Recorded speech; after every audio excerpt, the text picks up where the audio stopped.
السلام علیکم ورحمۃ اللہ وبرکاتہ۔ ان الحمد للہ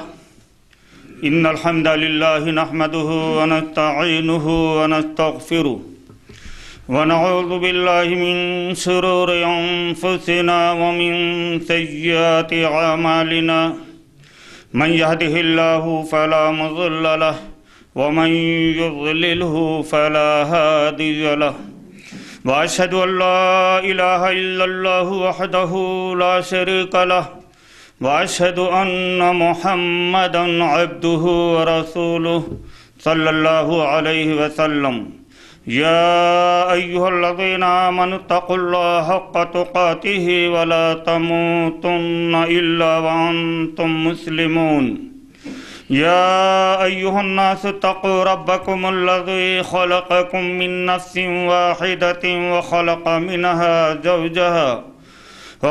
منها زوجها وبث منهما رجالا كثيرا ونساء واتقوا الله الذي تساءلون به والأرحام إن الله كان عليكم رقيبا يا أيها الذين آمنوا اتقوا الله وقولوا قولا سديدا يصلح لكم أعمالكم ويغفر لكم ذنوبكم ومن يطع الله ورسوله فقد فاز فوزا عظيما أما بعد فإن خير الحديث كتاب الله وخير الهدي هدي محمد صلى الله عليه وسلم وشر الأمور محدثاتها وكل محدثة بدعة وكل بدعة ضلالة وكل ضلالة في النار أعوذ بالله السميع العليم من الشيطان الرجيم بسم الله الرحمن الرحيم اقترب للناس حسابهم وهم في غفلة معرضون ما يأتيهم من ذكر من ربهم محدث إلا استمعوه وهم يلعبون وقال النبي صلى الله عليه وسلم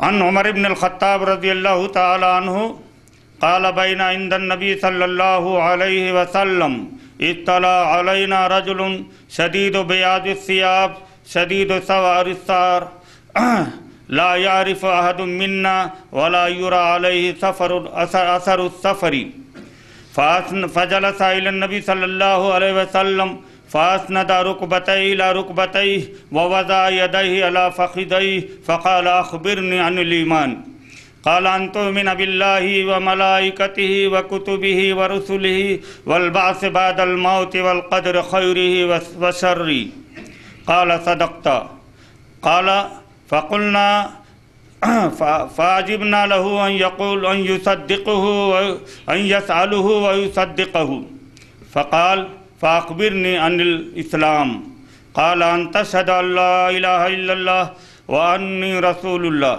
وتقيم الصلاة وتؤتي الزكاة وتصوم رمضان وتحج البيت إن استطعت إليه سبيلا قال فأخبرني عن الإحسان قال أن تعبد الله كأنك تراه فإن لم تكن تراه فإنه يراك قال فأخبرني عن الساعة قال ما المسؤول عنها بعالم من السائل قال فأخبرني عن أماراتها قال أن تلد الأمة ربتها وأن ترى الحفاة العراة العالة رعاء الشاء يتطاولون في البنيان متفق علیہ۔ محترم حضرات، معزز سامعین، برادران اسلام، نوجوان ساتھیوں، بزرگوں اور دوستوں، قابل احترام میری مائیں اور بہنیں، میں نے سورہ انبیاء کی آیت نمبر 1 اور 2، سورہ انبیاء کی 2 آیتیں اور بخاری مسلم کی ایک لمبی حدیث جس کے راوی ہیں حضرت عمر بن خطاب رضی اللہ تعالی عنہ، میں نے آپ کے سامنے پڑھی ہے۔ یوم عظیم، قرآن مقدس نے قیامت کے دن کو یوم عظیم سے تعبیر کیا ہے۔ اللہ تبارک و تعالیٰ فرماتا ہے یا ایھا الناس اتقوا ربکم ان زلزلۃ الساعۃ شیء عظیم، لوگو اپنے رب سے ڈرو، بے شک قیامت کا زلزلہ بہت ہی بڑی چیز ہے۔ تو قیامت کو قرآن نے شیء عظیم سے تعبیر کیا ہے۔ یہ شیء عظیم ہے کیا، اور شیء عظیم کسے کہتے ہیں، شیء عظیم کو ماننا کیوں ضروری ہے، یہ اگر ہماری سمجھ میں آ جائے تو پھر ہم قیامت کے تعلق سے ساری باتیں اپنے ذہن میں بیٹھا سکتے ہیں۔ شیء عظیم کی وجہ سے اللہ تبارک و تعالیٰ نے اپنی ذات پر ایمان لانے کے ساتھ ساتھ آخرت پر ایمان لانے کو ضروری قرار دیا۔ آخرت پر ایمان یہ جز ہے تکمیل ایمان کا۔ جس طریقے سے ہم اور آپ اپنے بچوں کو بھی پڑھاتے ہیں، ہم کو بھی معلوم ہوگا ایمان مفصل کسے کہتے ہیں۔ ان تؤمن باللہ وملائکتہ وکتبہ ورسلہ والبعث بعد الموت والقدر خیرہ وشرہ۔ ایمان مفصل یہ 6 ہیں۔ اب یہ اور بات ہے کہ اس میں گھسیڑنے کی کوشش کی گئی ہے، لیکن حدیث میں انہی 6 کا ذکر ہے۔ ایمان مفصل 6 ہیں۔ اللہ پر ایمان، فرشتوں پر ایمان، کہ اللہ کی آسمانی کتابوں پر ایمان، نبیوں پر ایمان، مرنے کے بعد اٹھائے جانے پر ایمان، اور اچھی بری تقدیر پر ایمان۔ تو گویا آخرت پر ایمان لانا ضروری ہے، جس طرح اللہ کی ذات پر ایمان لانا ضروری ہے۔ اگر کوئی اللہ کی وحدانیت کو مانتا ہے، اللہ کے وجود کا قائل ہے، لیکن آخرت کو نہیں مانتا، تو یہ اشارہ ہے کہ اس کا ایمان ناقص ہے۔ ایمان کی تکمیل کے لیے یہ 6 چیزوں پر ایمان اور یقین رکھنا، دل سے یقین جاننا کہ یہ 6 چیزیں ہیں۔ تو آخرت پر ایمان اتنا ضروری ہے کہ اللہ تبارک و تعالیٰ نے سورہ بقرہ آیت نمبر 177 میں فرمایا لیس البر ان تولوا وجوہکم قبل المشرق والمغرب ولکن البر من آمن باللہ وملائکتہ وکتبہ والنبیین وآتى المال على حبه ذوي القربى واليتامى والمساكين وابن السبيل والسائلين وفي الرقاب وأقام الصلاة وآتى الزكاة والموفون بعهدهم إذا عاهدوا والصابرين في البأساء والضراء وحين البأس أولئك الذين صدقوا وأولئك هم المتقون۔ نیکی یہی نہیں ہے کہ تم اپنے رخ کو مشرق کی طرف کر لو یا مغرب کی طرف کر لو، لیکن نیکی یہ ہے کہ تم اللہ پر ایمان لاؤ، اس کے فرشتوں پر ایمان لاؤ، اس کی کتابوں پر ایمان لاؤ، نبیوں پر ایمان لاؤ، اور اپنا مال محبت کے باوجود رشتہ داروں کو دو، یتیموں، مسکینوں اور مسافروں کو دو، مانگنے والوں کو دو، غلاموں کو آزادی، گردن چھڑانے میں خرچ کرو، اور نماز کی پابندی کرو، زکوٰۃ ادا کرو، مصیبت و پریشانی میں صبر کرو۔ والموفون اذا عاہدوا، اور وعدے کو پورا کرو۔ یہ ساری نیکیوں کی نشاندہی اللہ نے سورہ بقرہ کی آیت نمبر 177 میں واضح کر دیا۔ تو اشارہ یہ ہے کہ نیکی ہم صرف قبلے کی طرف رخ کر کے نماز پڑھ لیں، یہی نیکی کی مختلف شکلیں۔ سورہ بقرہ کی آیت نمبر 177 کے نازل کیے جانے کا مقصد یہود و نصارہ کے ان عملیات کی تردید ہے۔ وہ کیا کہا کرتے تھے؟ عیسائی شرقی بیت المقدس کا مشرقی حصے کی طرف رخ کر کے نماز پڑھتے ہیں، یہودی بیت المقدس کے مغربی حصے کی طرف رخ کر کے نماز پڑھتے ہیں، اور ان کو اپنے اس قبلے پر، اپنے اس جو ہے شرقی اور غربی حصے پر بڑا فخر تھا۔ مسلمانوں پر فخر کرتے تھے کہ دیکھو ہمیں۔ اور پھر خاص طور سے اسی دور میں 16-17 مہینے کے بعد جب قبلے کی تحویل کر دی گئی، مسجد اقصیٰ سے مسلمانوں کا قبلہ خانہ کعبہ کی طرف کر دیا گیا، تو ان کو اور اعتراض کرنے کا موقع ملا۔ اب جو لوگ نئے نئے مسلمان تھے پریشان ہو گئے، آخر بات کیا؟ تو اللہ تبارک و تعالیٰ نے اس صورت یہ آیت نازل کر کے گویا یہ واضح کر دیا کہ یہ قبلہ یہ تو مرکزیت کی بنیاد پر ہے، تاکہ تم میں اجتماعیت، تم میں ایک مرکزیت پائی جائے، اور اس مرکزیت کی بنیاد کیا ہوگی؟ ایک طرف۔ اسی لیے علامہ اقبال نے اپنی جواب شکوہ میں کیا کہا؟ حرم پاک بھی اللہ بھی قرآن بھی ایک، حرم پاک بھی اللہ بھی قرآن بھی ایک، کیا بڑی بات تھی ہوتے جو مسلمان بھی ایک۔ تو اشارہ یہ رہا کہ قبلہ یہ مرکزیت کا درجہ رکھتا ہے، صرف قبلے کی طرف رخ کر کے کھڑے ہو جانا یا قبلے کی طرف رخ کر کے یہ سمجھ لینا کہ ہم نے بہت بڑی نیکی کما لی، نہیں، ایمان شرط ہے۔ اور ایمان 6 چیزوں پر ایمان لانا: اللہ پر، فرشتوں پر، آسمانی کتابوں پر، نبیوں پر، مرنے کے بعد اٹھائے جانے پر۔ تو آج مجھے مرنے کے بعد اٹھائے جانے پر تو گفتگو نہیں کرنی ہے، بلکہ مرنے کے بعد اٹھائے جانے سے پہلے کیا کیا علامتیں ہوں گی جو قیامت کی نشانیوں سے تعبیر رکھتی ہیں، اس کے تعلق سے مجھے آپ کے سامنے کچھ بات رکھنی ہے۔ مرنے کے بعد اٹھائے جانے کے بعد کیا عالم ہوگا؟ میدان محشر، حساب و کتاب، پل صراط کا پار کرنا، جنت و جہنم کے داخلے، یہ ساری کیفیتیں بعد کی بات ہیں۔ تو آخرت پر ایمان اور یقین ایک مومن کے لیے لازمی جز ہے۔ جس طرح وہ اللہ کی وحدانیت کا قائل ہو، اسی طرح اس کے دماغ میں یہ بھی رہے کہ یہی دنیا سب کچھ نہیں ہے، اس کے بعد ایک اور دنیا ہوگی جہاں ہمیں اپنی زندگی کے اعمال کا ایک ایک عمل کا حساب و کتاب دینا ہوگا۔ تو اسی لیے اللہ تبارک و تعالیٰ نے آخرت پر ایمان کو اپنے اوپر ایمان لانے کے ساتھ جوڑ رکھا ہے۔ جہاں کہیں بھی آپ دیکھیں گے، جیسے ان الذین آمنوا والذین ہادوا والنصارى والصابئین من آمن باللہ والیوم الآخر، دیکھیے من آمن باللہ والیوم الآخر، جہاں بھی ایمان باللہ کا ذکر قرآن میں آپ کو ملے گا، وہاں ایمان باللہ کے ساتھ ایمان بالآخرت ضرور ملے گا۔ یہ اشارہ ہے کہ ایمان بالآخرت پر شریعت نے بھی زیادہ زور دیا ہے۔ مسلمان خیر کے راستے پر انسان کا چلانا حقیقی محرک دراصل اللہ اور آخرت پر ایمان رکھنے میں پنا ہے۔ اگر آدمی کا ایمان اللہ پر ہو، اگر ایمان آخرت پر ہو، تو آدمی خیر کے راستے کو اپنانے میں آگے بڑھے گا۔ لیکن اگر اسے یہ پتہ ہو کہ یہی دنیا سب کچھ ہے، تو پھر اسے خیر کی شر کی کوئی حیثیت نہیں ہوگی۔ وہ یہی سمجھے گا بس جیسے بھی ہو دنیا کو زیادہ سے زیادہ کما لیا جائے، عیش کر لیا جائے۔ لیکن اگر اس کا ایمان اور یقین اللہ پر، آخرت پر ہے، تو ثواب و عقاب پر ایمان ہے۔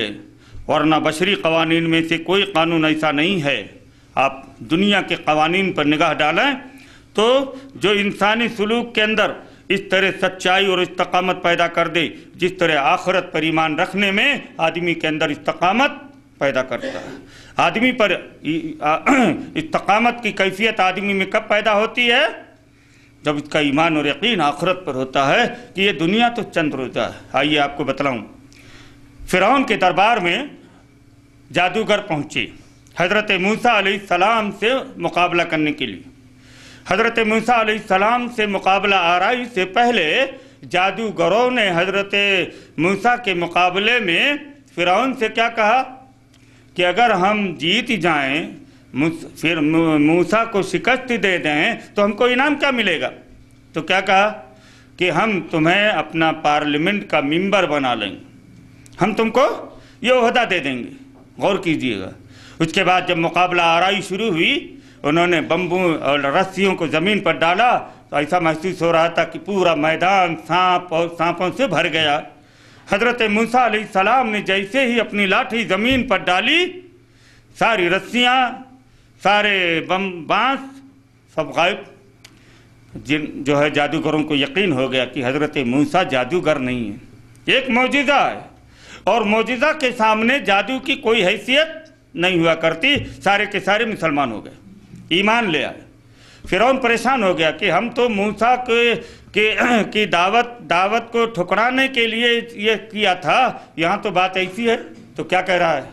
اِنَّهُ لَكَبِيرُكُمُ الَّذِي عَلَّمَكُمُ السِّحْرَ، اب پر راز کھلا کہ یہ تمہارا استاد ہے، تم کو جادو اسی نے سکھایا ہے، لہذا شاگرد اور استاد کے درمیان معاملہ باقی رہے، تم نے پہلے سے ساز بات کر لیا تھا، یہ بات ہے، ہم تم کو سزا دیں گے۔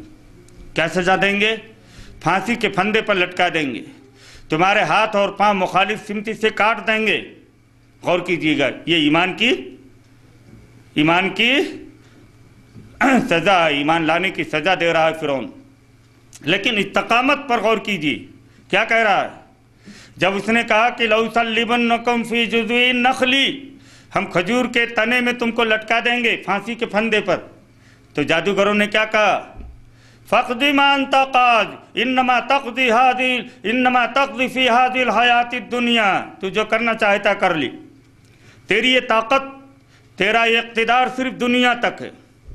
غور کیجئے، ایمان بالآخرت یہ انسان کے ایمان کو اتنا مضبوط بنا دیتا ہے کہ اس کے اندر استقامت کی ایسی کیفیت پیدا ہو جاتی ہے کہ بڑے سے بڑے پہاڑ سے بھی ٹکرانا اس کے لیے کوئی معنی نہیں رکھتا۔ غور کیجئے، فرعون مصر کا بادشاہ وقت اور اس کے سامنے جادوگر کس استقامت کے ساتھ کہہ رہے ہیں فَاقْضِ مَا أَنْتَ قَاضٍ، جو کرنا چاہتا کر لی۔ غور کیجئے، یہی جادوگر پہلے عہدے کے دعوے دار تھے، مطالبہ کر رہے تھے، یہی چند ٹکوں کے معاملے میں بات کر رہے تھے، ہم کو کیا ملے گا، انعام کیا ملے گا۔ لیکن ایمان کی دولت جب دل و دماغ کو منور کر گئی تو نہ انعام کی لالچ رہی، نہ سزاؤں کا ڈر اور خوف رہا، پھانسی کے پھندے پر لٹک جانے کو ترجیح دی ایمان کے اوپر۔ تو ایمان بالآخرت ایسا قانون ہے کہ جس پر اللہ تبارک و تعالیٰ نے ایمان اور یقین رکھنے کو لازمی اور جز قرار دیا۔ دنیاوی اعتبار سے آپ دیکھیں کہ دنیا میں بہت قانون بنتے ہیں، لیکن قانون کے باوجود انسانوں میں اصلاح سدھار کی کیفیت کم ہوا کرتی ہے۔ وجہ اس لیے کہ ان کو معلوم ہے یہ قانون یہ دنیا تک ہے، اور اس قانون کو ہم توڑ بھی سکتے ہیں، بدل بھی سکتے ہیں۔ قانون بنتے ہیں، بگڑ جاتے ہیں، لیکن اللہ کا جو قانون ہے وہ اٹل قانون ہے۔ اور اللہ تبارک و تعالیٰ نے یہ قیامت اسی لیے رکھا ہے کہ تاکہ دنیا میں اگر کوئی طاقتور کسی کمزور پر، کوئی ظالم کسی مظلوم پر، کوئی مالدار کسی غریب پر ظلم و ستم ڈھاتا ہے تو اس کی سزا تو دنیا میں نہیں مل سکتی، کہیں نہ کہیں ملنی چاہیے۔ اسی لیے اللہ نے ایک دن رکھا ہے تاکہ اس دن ظالم کو اس کے ظلم کی سزا جو ہے زبردست کو زیر دست پر جو ہے زبردستی کرنے کی سزا، ایک کمزور کو ستانے کی سزا پوری کی پوری دی جا سکے، اور یہ کیفیت آدمی میں پیدا ہو جائے تو کسی کا ہاتھ ظلم کی طرف نہیں بڑھے گا۔ آپ غور کیجئے، آپ کسی کو مارنا چاہتے ہیں، آپ کے دل میں احساس ہوا کہ مرنے کے بعد ہم اللہ کے دربار میں پہنچیں گے، اللہ پوچھے گا بندے ہم نے تجھے طاقت دی تھی تو فلاں کو کیوں مارا تھا، تو ہم کیا جواب دیں گے؟ یہی ہے حساباً عسیرہ، سخت حساب۔ یاد رکھیے، حساب یسیرہ کا مطلب کیا ہوتا ہے؟ آسان حساب۔ آپ آفس میں بڑے سے بڑے جو آفیسر کے پاس پہنچے، آپ کا حساب و کتاب دیکھے اور کہہ دے جائیے آپ کا معاملہ کلیئر ہے، تو آپ کامیاب ہو گئے نہیں ہو گئے؟ اور اگر آفیسر نے کریدنا شروع کر دیا، یہاں آپ نے اتنا کا اتنا کیسے لکھا، یہاں آپ نے ایسا کیسے حساب لگایا، یہاں، تو ظاہر بات ہے آپ پھنسیں گے۔ اب پھنسنے کے نتیجے میں کبھی تو آپ رشوت دے کر کے بچنے کی کوشش کریں گے، یا پھر نہیں ہوگا تو اٹھا کر کے آپ کو جیل کے حوالے کر دے گا۔ اللہ تبارک و تعالیٰ کے دربار میں جب یہ کیفیت آ جائے، کیوں؟ تو آپ سمجھ جانا کہ پھر آپ کی خیریت نہیں۔ یہ احساس جب آپ کے اندر پیدا ہو جائے گا تو آپ کسی کا مال لینا چاہتے ہیں تو آپ کے ہاتھ اپنی طرف کھینچ لیں گے کہ اب کسی کا مال نہیں لیں گے، اس لیے کہ اللہ پوچھے گا تم نے فلاں کا مال کیوں لیا تھا، فلاں کی عزت پر حملہ کیوں کیا تھا، فلاں کے اوپر دست درازی کیوں کی تھی۔ یہ احساس اتنا اہم ہے کہ بڑی سے بڑی جابر و ظالم قوموں کو بھی اصلاح کی طرف لے آتی ہے۔ اب آپ غور کریں، اللہ تبارک و تعالیٰ نے اتنی بڑی کائنات بنائی، اتنی بڑی دنیا میں اللہ نے اتنا انعامات و اکرامات کی بوچھار کر دی ہے کہ وَإِن تَعُدُّوا نِعْمَةَ اللَّهِ لَا تُحْصُوهَا، اگر تم اللہ کی نعمتوں کو گننا چاہو تو شمار نہیں کر سکتی۔ وہیں اس کی بے پایہ حکمت بھی نظر آتی ہے۔ وہ انسانوں کو اس طرح نہیں چھوڑتا کہ طاقتور کمزور پر دست درازی کرتا رہے، کوئی اس کا ہاتھ پکڑنے والا نہ ہو۔ اگر اسی طرح چھوڑ دیا جائے تو لوگ کمزوروں کو رہنا نہیں دیں گے، کمزوروں کا رہنا دوبھر کر دیں گے، پریشان کر دیں گے۔